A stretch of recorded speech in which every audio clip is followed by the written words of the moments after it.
हम सब शीघ्र ही सफलता चाहते हैं, ढेर सारी संपत्ति और सुख चाहते हैं, और ऐसे में कई बार हम छोटे मार्गों का चयन कर लेते हैं। वो मार्ग जिनमें परिश्रम नहीं होता, जिनमें होता है तो केवल छल, कुटिलता और भाग्य का सहारा।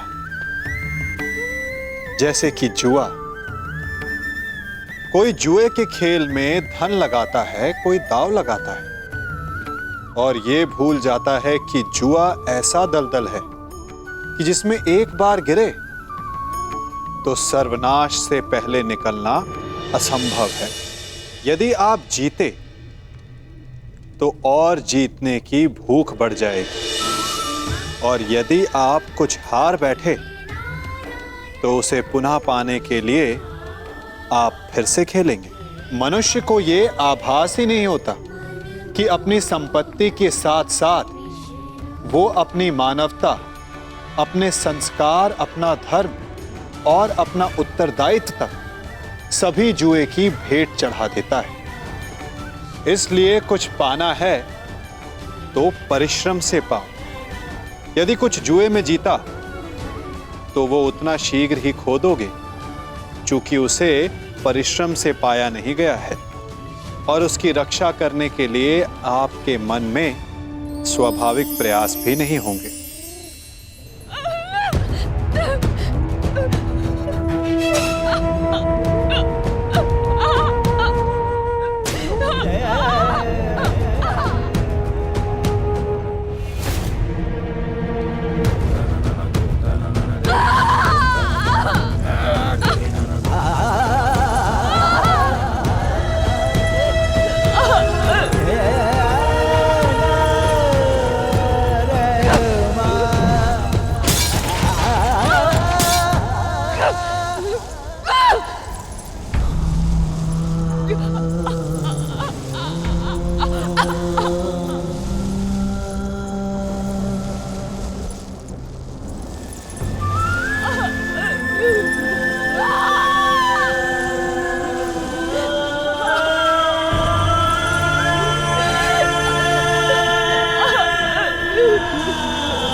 लीजिए ज्येष्ठ, आपका आदेश ना मानने वाली दासी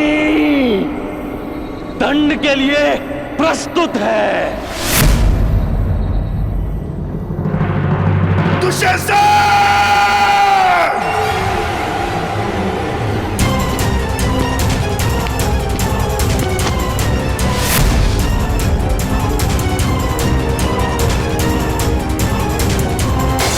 दुशासन!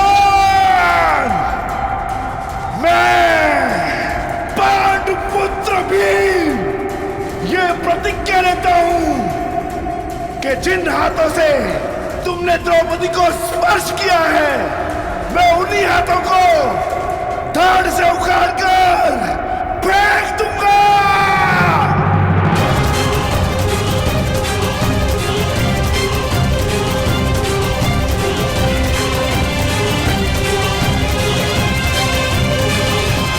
स्वप्न मत देखो दास, प्रतिज्ञा तो तब पूर्ण होगी जब तुम स्वतंत्र हो जाओगे।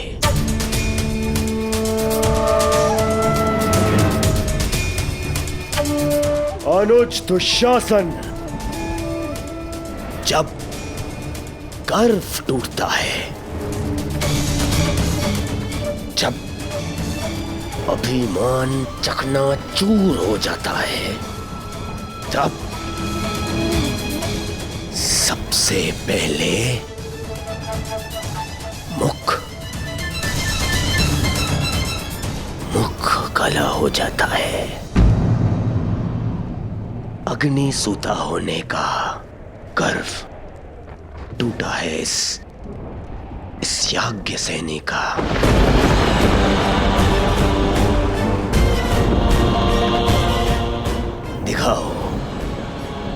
दिखाओ इस दासी द्रौपदी का मुख।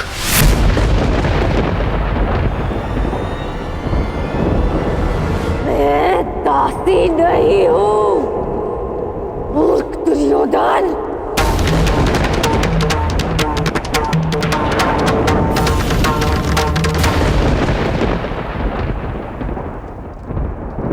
मैं साम्राज्ञी हूं।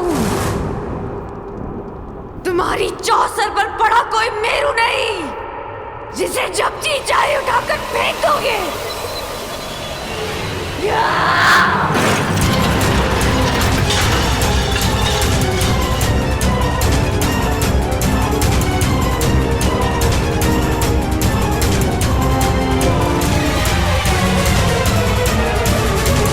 हस्तिनापुर की राज्यसभा में ये किस प्रकार का व्यवहार हो रहा है महाराज?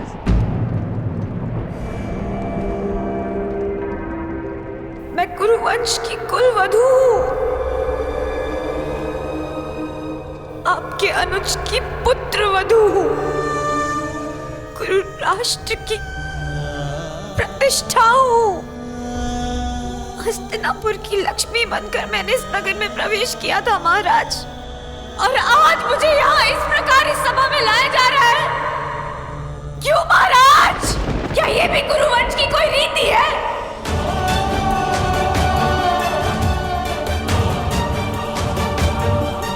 पितामह, आप तो हस्तिनापुर की प्रतिष्ठा के रक्षक हैं, तो आज हस्तिनापुर के सम्मान का अंत होता हुआ आप कैसे देख सकते हैं? आप तो स्वयं माता गंगा के पुत्र हैं पितामह, वो तो पतित पावनी है।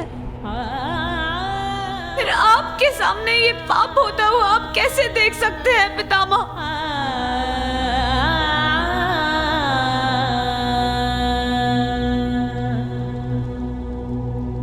गुरुद्रोण, क्यों हो रहा है मेरे साथ ऐसा व्यवहार? क्या अस्त्र शस्त्र का ज्ञान देते समय लज्जा की शिक्षा देना भूल गए थे आप अपने शिष्यों को? क्या युद्ध भूमि में अपने प्राणों को दांव पर लगाने के साथ साथ एक स्त्री के मान को भी दांव पर लगाना सिखाया आपने?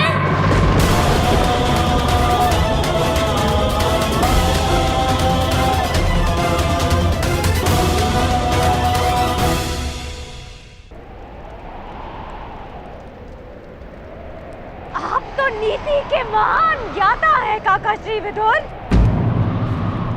तो इस समय आपकी नीति शांत क्यों है?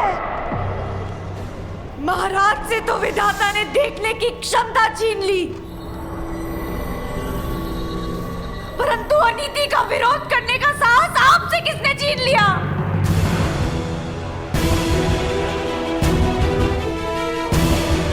अपनी मन की आंखों से देखिए महाराज, आपके पुत्र किस प्रकार मर्यादा भंग कर रहे हैं। आप मौन कैसे बैठ सकते हैं? एक दासी को सदा अपने स्वामी के आदेश का पालन करना चाहिए पांचाली, और तुम इस समय पुत्र दुर्योधन की दासी हो।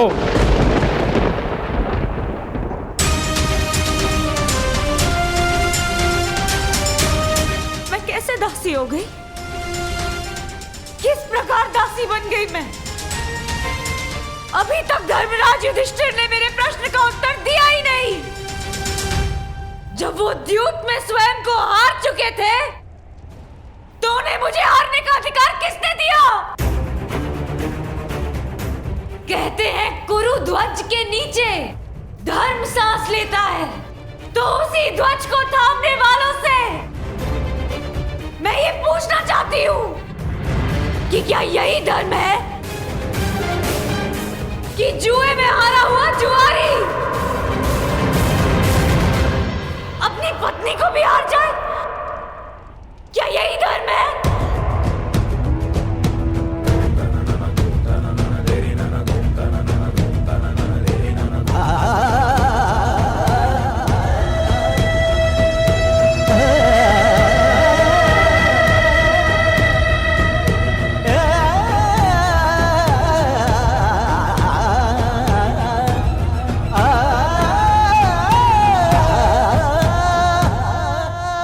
आर्यव्रत के महान शूरवीर पांडव,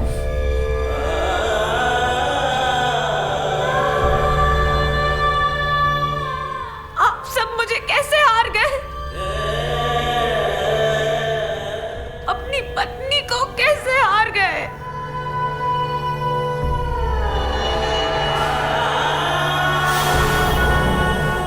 किसकी आज्ञा से, किसकी अनुमति से, किस अधिकार से?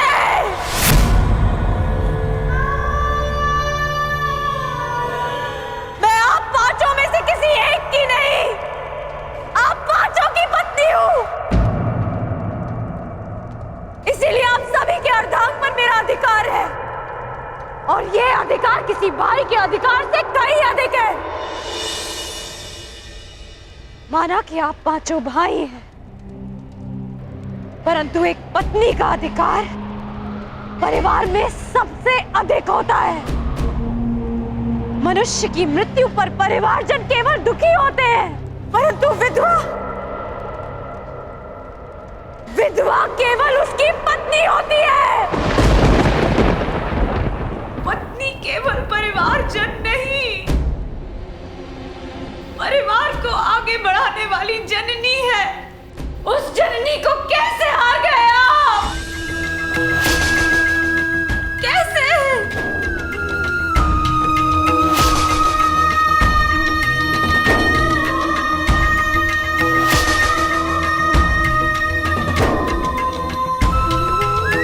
क्या धर्मराज युधिष्ठिर ने आप चारों अनुजों से मुझे दांव पर लगाने की अनुमति ली थी? क्या आप चारों कनिष्ठों ने अनुमति दी थी?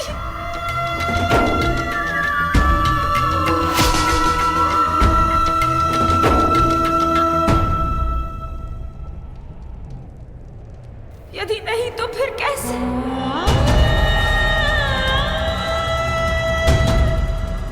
तो फिर कैसे मुझे दांव पर लगाया गया? कैसे मैं दासी बन गई? क्या धर्मराज के धर्म का भाला अपनी धार खो चुका था? क्या महाबली वृकोदर भीम की गदा इतनी भारी हो गई थी कि उनसे उठी नहीं? क्या महाधनुर्धार अर्जुन अपना गांडीव चलाना भूल गए थे? क्या नकुल और सहदेव खड़ग उठाने में समर्थ नहीं थे?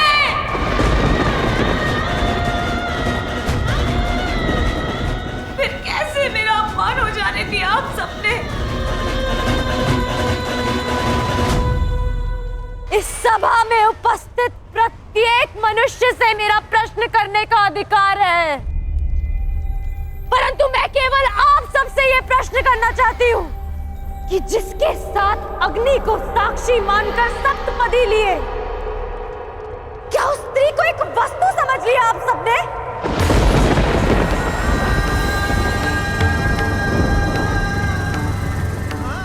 क्या स्त्री एक वस्तु है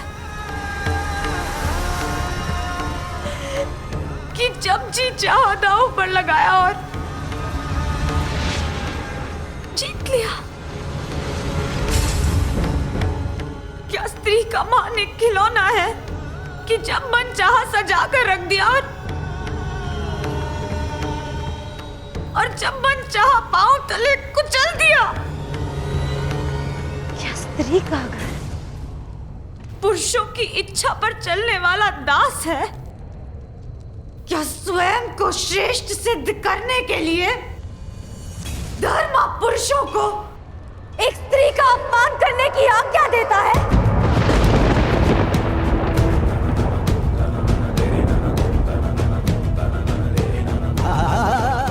या धर्म स्वयं ही एक स्त्री के अपमान का कारण है?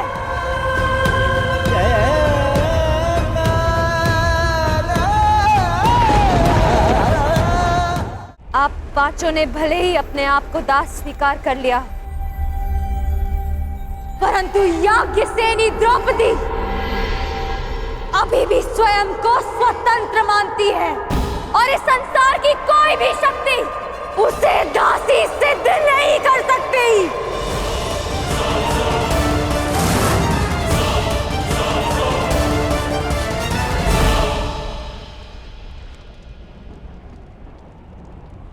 शांत शांत हो जाओ द्रौपदी। सम्मान का प्रश्न तो पुरुषों से पूछा जाता है।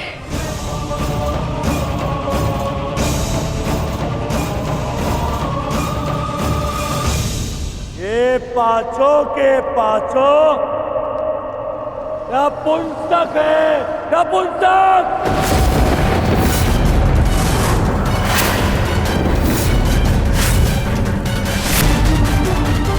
कैसे नपुंसकों को अपना पति बना लिया है।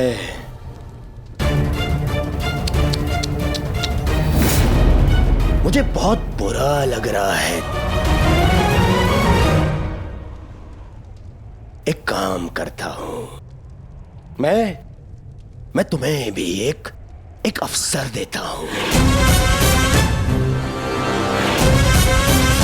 एक अवसर अपना सम्मान बचाने का।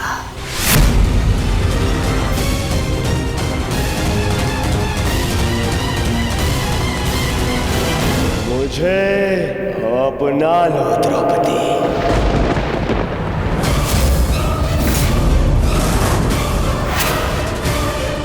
मुझसे संबंध बनाओ तो मैं वचन देता हूं, मैं तुम्हारी सुरक्षा करूंगा। मुझसे संबंध बना लिया तो ना तो कोई तुम्हारे ऊपर आंख उठाकर देखेगा और ना ही मुख उठाकर कोई दासी कहेगा।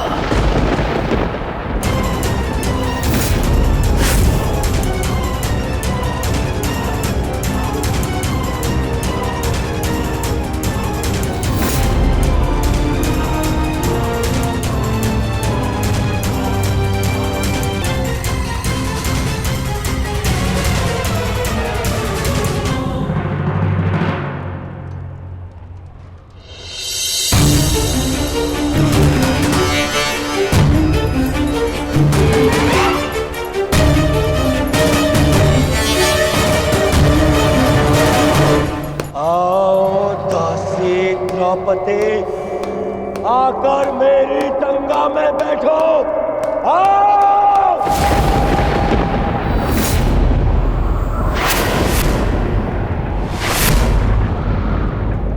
दुर्योधन!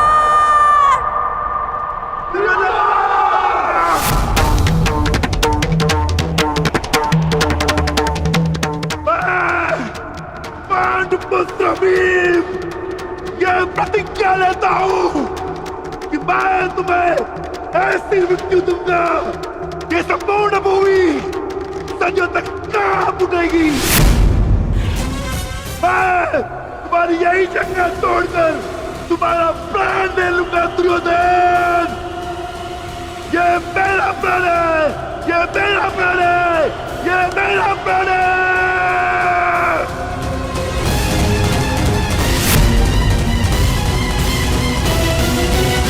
अपनी कुलवधू का ऐसा अपमान देखने के लिए आपके पास आंखें तो नहीं है महाराज, पर कान तो है।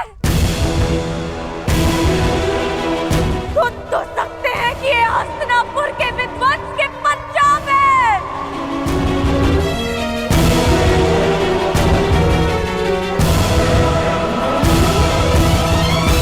इस समय मैं कुछ नहीं कर सकता पांचाली। तुम दुर्योधन की दासी हो और तुम्हें उसकी आज्ञा का पालन करना होगा।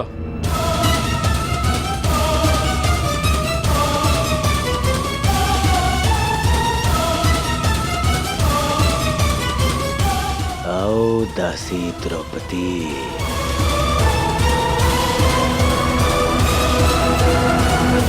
अपने स्वामी की आज्ञा का पालन करो। आओ। मैं यज्ञ की अग्नि से जन्मी यज्ञ सेनी हूँ दुर्योधन, और अग्नि की ताप को बांधा नहीं जा सकता।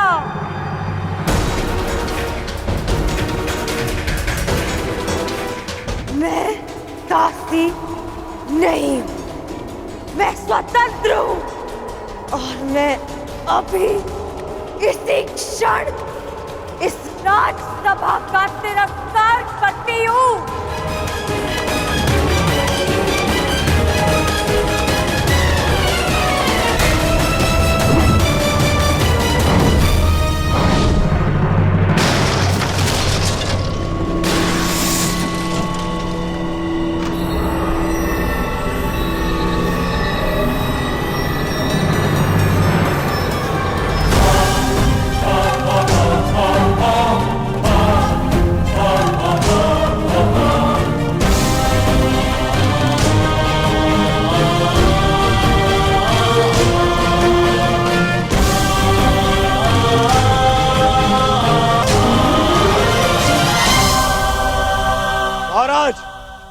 ये दासी आपका और मेरा अपमान करके इस सभा से जा रही है।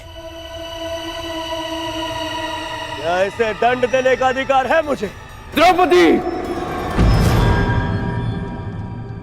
यदि तुमने दुर्योधन की आज्ञा नहीं मानी तो तुम दंड की पात्र होगी।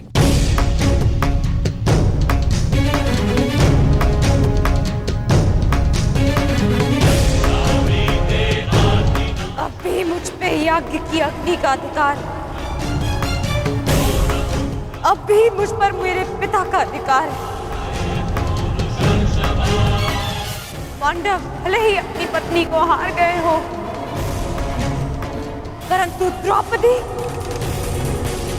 अब भी स्वतंत्र।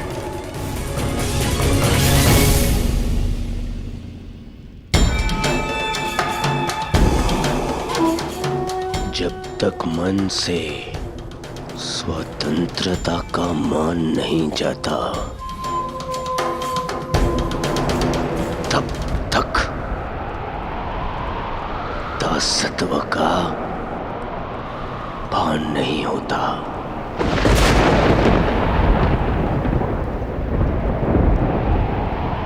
तो फिर छीन लो आन इसका।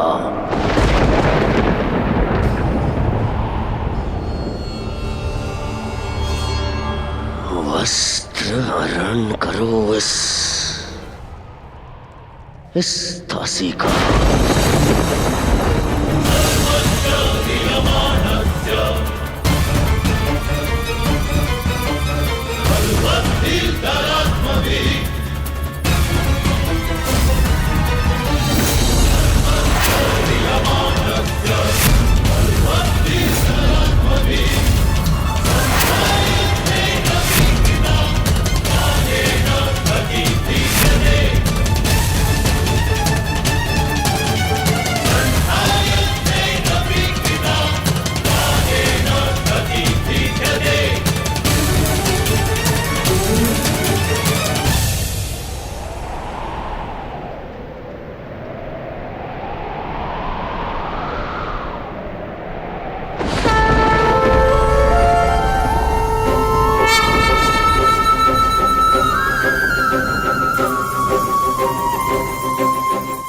असंभव। तुमने इस विषय में सोचने का दुस्साहस भी कैसे किया दुर्योधन?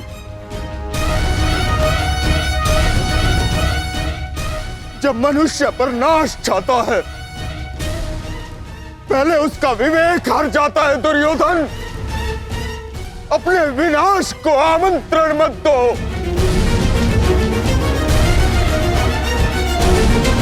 महामंत्री ठीक कह रहे हैं, ऐसा अनर्थ मत करो, मत करो। अनर्थ तो अब होगा इस सभा में। आज्ञा दीजिए भ्राताश्री, हम इनका सर्वनाश कर देंगे।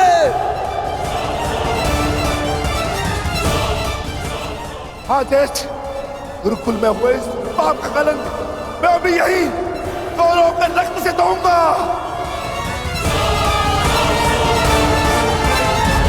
आदेश, या तो हमारे प्राण ले लीजिए या फिर हमें इनके प्राण लेने की आज्ञा दीजिए। मौन रहो दास। दास हो ना? क्या तुम दास नहीं? क्या ये दास ही नहीं? और एक दासी को दंड देने का अधिकार है कि नहीं मुझे? ये अधिकार नहीं है।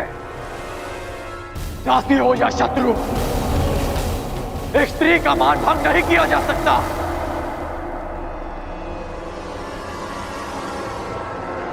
और वो एक कुलवधू है।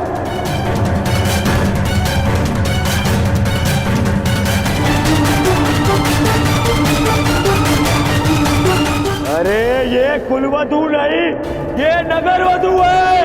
नगरवधू है कौन?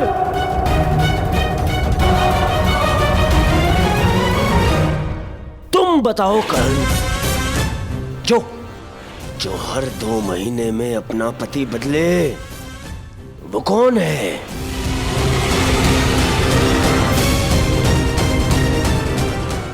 जो स्त्री 5-5 के साथ शयन करे, उसे क्या कहा जाता है?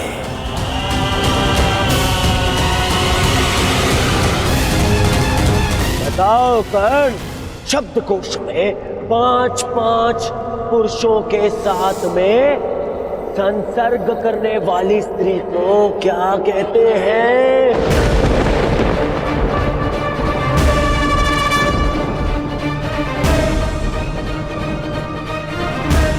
कर्ण, तुम्हें अपने गुरु परशुराम की सौगंध, मेरी मित्रता की सौगंध है कर्ण। तुम्हें बोलना होगा। तुम्हें सौगंध है कर्ण?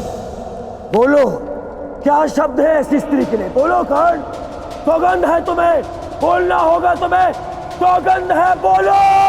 क्या कहते हैं? क्या कहते हैं? क्या कहते हैं? क्या कहते हैं? क्या कहते हैं? क्या कहते हैं?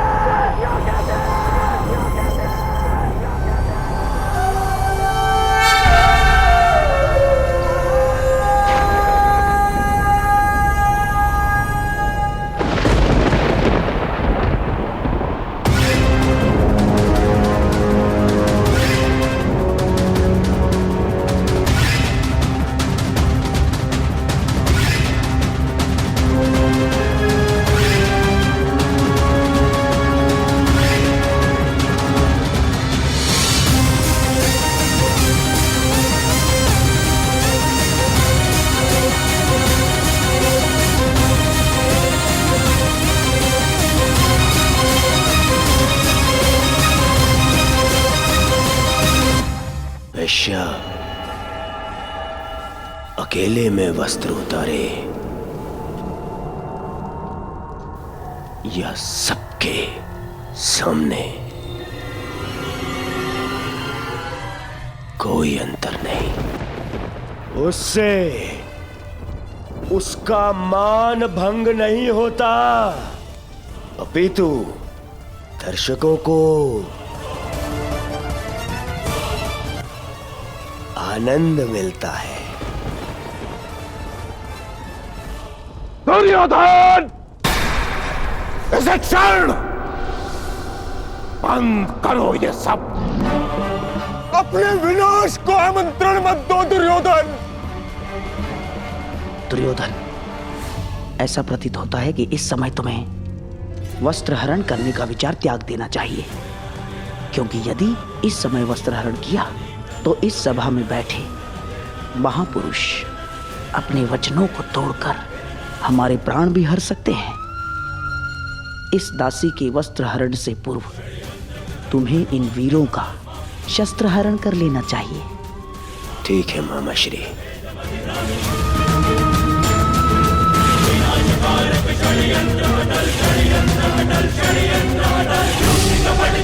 मैं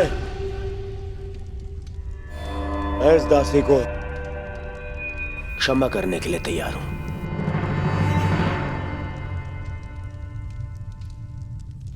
परंतु एक स्थिति में कि यहां बैठे सभी स्वतंत्र वीर मेरे समक्ष अपनी सेवा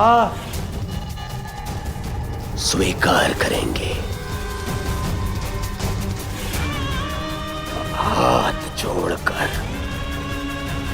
हाथ जोड़कर मुझे अपना स्वामी माने। सब शपथ लें कि यदि उनके शस्त्र उठेंगे तो वो केवल मेरे लिए उठेंगे। यदि स्वीकार है तभी मैं इस दासी को क्षमा कर सकता हूं।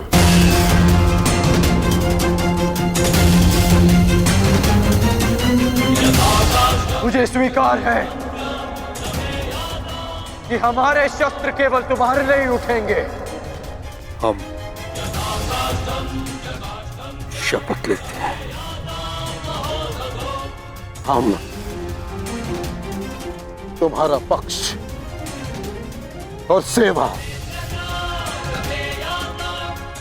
कभी नहीं छोड़ेंगे। बधाई हो! दासी द्रौपदी को मेरे होने वाले सम्राट दुर्योधन ने क्षमा कर दिया, परंतु केवल एक अपराध के लिए। दुर्योधन, अगले अपराध पर तुम इसके साथ कुछ भी कर सकते हो, कोई कुछ नहीं कह पाएगा। दासी द्रौपदी को और एक अपराध के लिए उकसाओ दुर्योधन, उकसाओ, ताकि मेरी प्रतिज्ञा और तुम्हारा प्रतिशोध दोनों पूर्ण हो जाए। हैं? अधर्म ने धर्म के पथ पर चलने के सभी अवसर ठुकरा दिए और धर्म का ध्वज थामने वाले मुख बैठे।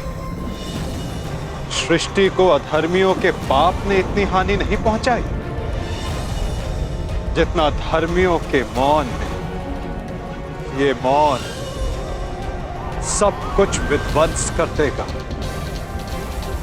हस्तिनापुर का रथ अपने पतन के मार्ग पर बढ़ चुका है। जा दासी, तुझे क्षमा किया, परंतु तुझे मेरी सेवा में प्रस्तुत रहना होगा। सम्राट हूं मैं, हाँ? नपुंसक दासपतियों से जी भर जाए तो चले आना मेरे पास। ये तुम्हारे सर पे तुम्हारा मुकुट नहीं, तुम्हारा काल नाच रहा है।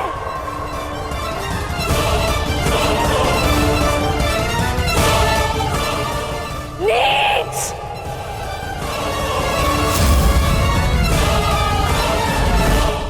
बस बहुत हो गया। एक बार क्षमा करने के पश्चात भी इस दासी ने वो दंडता दिखाई है। अब मैं इसे क्षमा नहीं कर सकता। इस दासी का घमंड हरना होगा।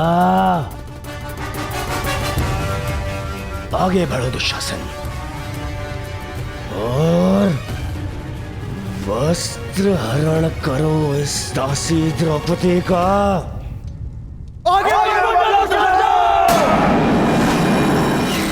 सर्वनाश हो जाएगा। हमारे दिए वचन का अनुचित लाभ मत उठाओ दुर्योधन। कौन रहिए आप सब?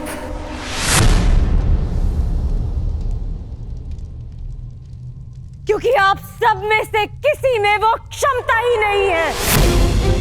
अरे बंधे रहिए अपने अपने धर्म के खूंटे से। वो कैसा धर्म जो आपकी शक्ति को आपकी निर्बलता बना दे। मुझे ऐसे धर्म से अपना मान बचाने की कोई आशा नहीं। जिन्हें बड़ा माना वो सब तो अपने अपने धर्म से बंधे हैं। जिन्हें पति स्वीकार किया खुदास बन गए। आप सब मेरा रक्षण नहीं कर पाएंगे। अब मेरी सहायता वो ही करेगा जो सबसे बड़ा है और ये सारा संसार जिसका दास है।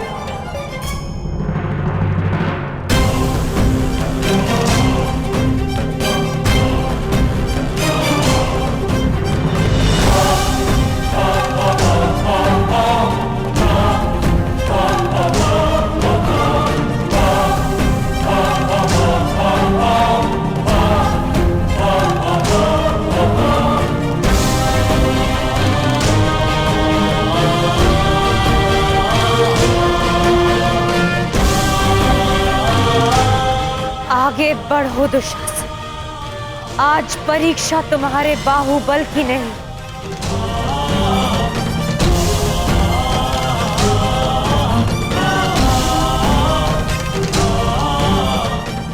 मेरी आस्था की है। और मुझे विश्वास है कि आज सभा में बैठे सभी नग्न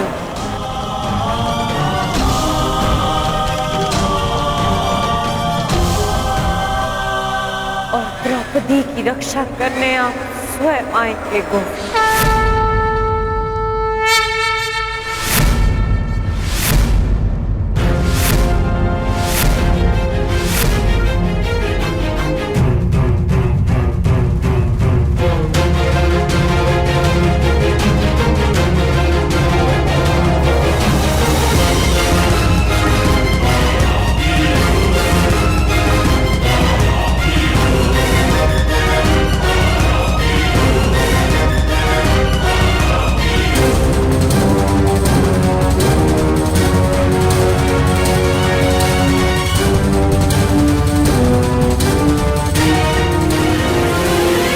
गोविंद।